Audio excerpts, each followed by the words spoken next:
What's good, people? It's about that time to randomly relate reverse rants, no hate.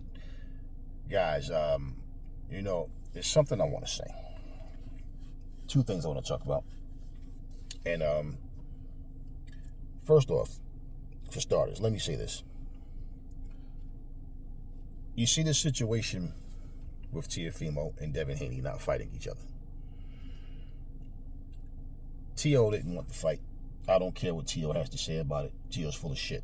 I don't care what he has to say.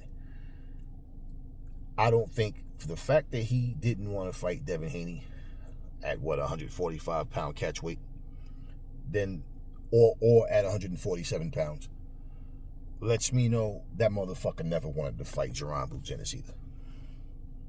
The same way he weaseled his way out of, and these motherfuckers were in negotiations and everything, right? Like the same situation as Lomachenko pulling out against Tank Davis. The same thing. They were already in negotiations and agreed to everything, and then all of a sudden Teo pulls out. If you don't want to fight Devin Haney at 145 or catch weight or 147 pounds, there's no fucking way that you are actually going to go through with a fight with Jerron Boots Ennis. Because Jerron Boots Ennis will beat you way worse than what Devin Haney would. And not only will he just beat you, he will hurt you. Haney is going to outbox you. He's going to outmove you and do all of those things. Boots is going to fuck you up. And Teo knows that.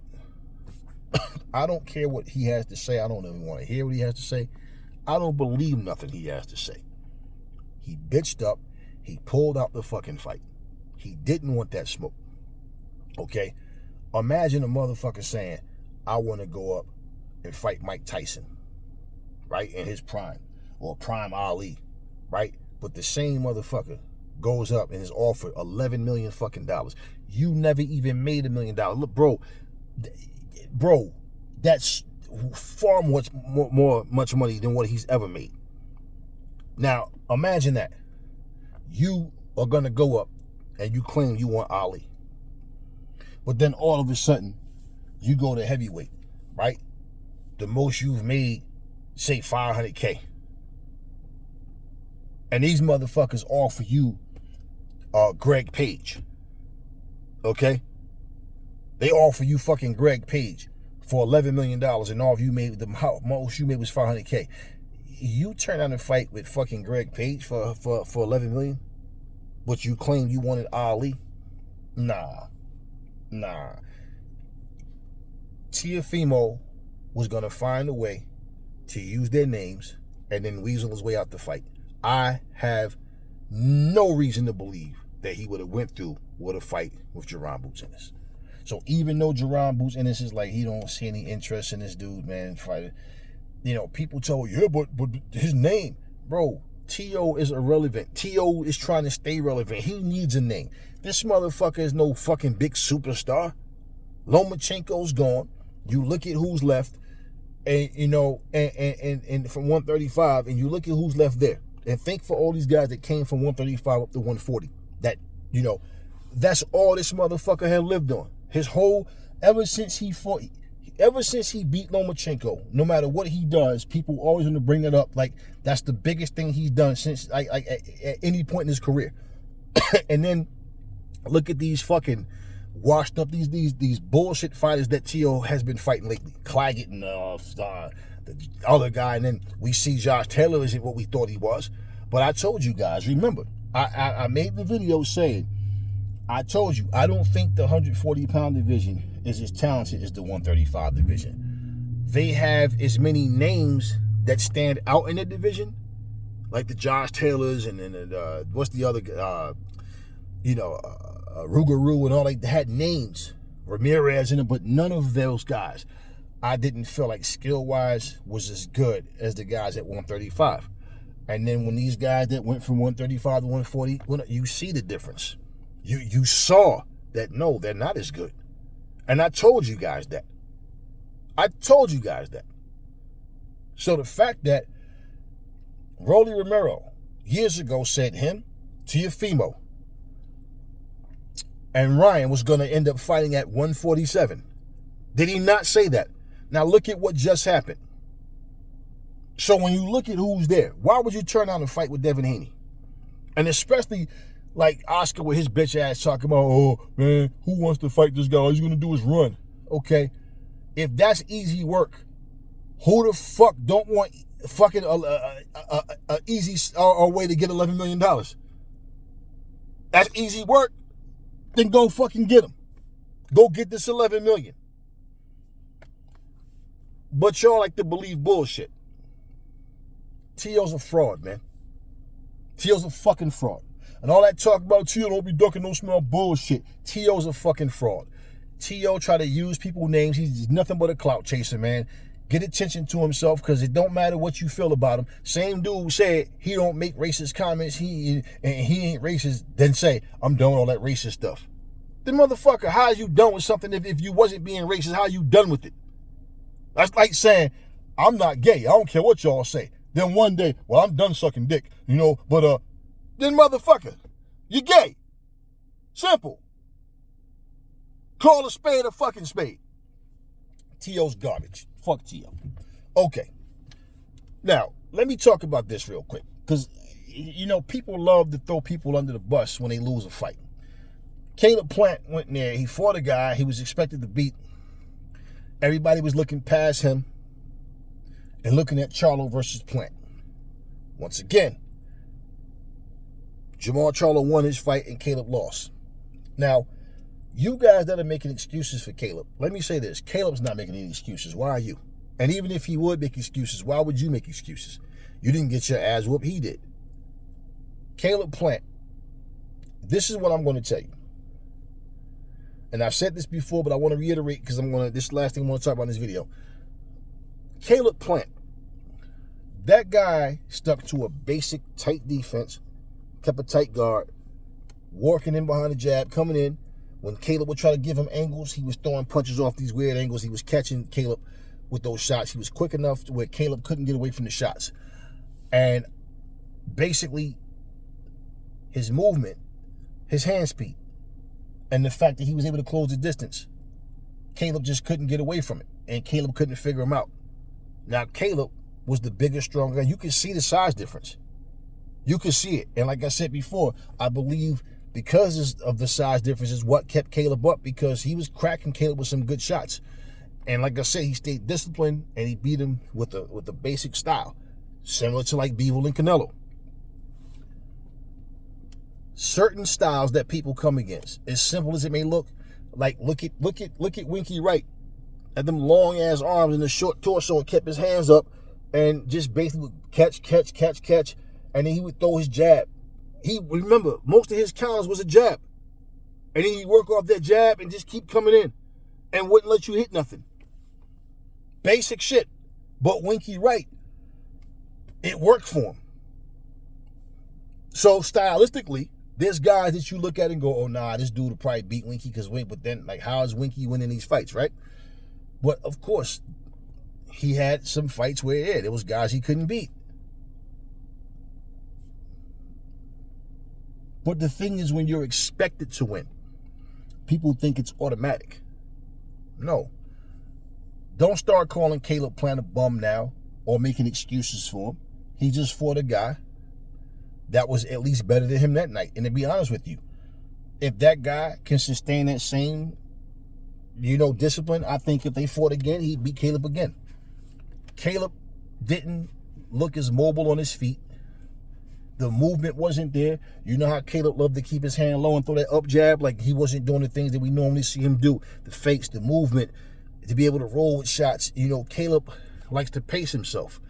And why Caleb will always have a problem with a guy like that is because Caleb has a stamina issues, and the harder you make Caleb work, he's going to get tired. And we all know that when Caleb gets tired, he can't throw shit, man. That guy's style. Look at, he lost, like I said before, he lost to this guy, a pressure fighter. He lost to Canelo, a pressure fighter. He lost to Benavidez, a pressure fighter. So that's just like people not understanding that. And I was reading comments and people talk about, oh, Caleb's a bum, Caleb's overrated.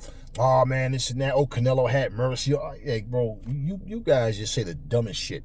Stop with the nonsense, man. That dude, look, Caleb Plant is a good fighter. He's always been a good fighter. I always liked Caleb Plant as a fighter. Once a guy loses a fight, and especially like against a guy that you don't know, you guys are quick to throw a motherfucker under the bus. That's why I posted the video on my channel about Kirkland Lang, because he was a guy that beat Roberto Duran. And if you ask people who beat Roberto Duran, you guys would probably say Camacho,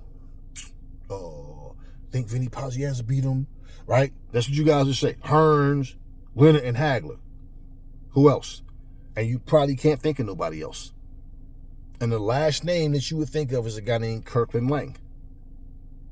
These things do happen. I don't call this an upset. And I'm going to tell you why. An upset, for me, is someone who actually shows up and improves and fights better than what we've used to see them doing. Or the fighter that we're watching comes up against a style that we've never seen them come up against, and they show that they're vulnerable to that style. But we know that pressure fighters bother Caleb Plant.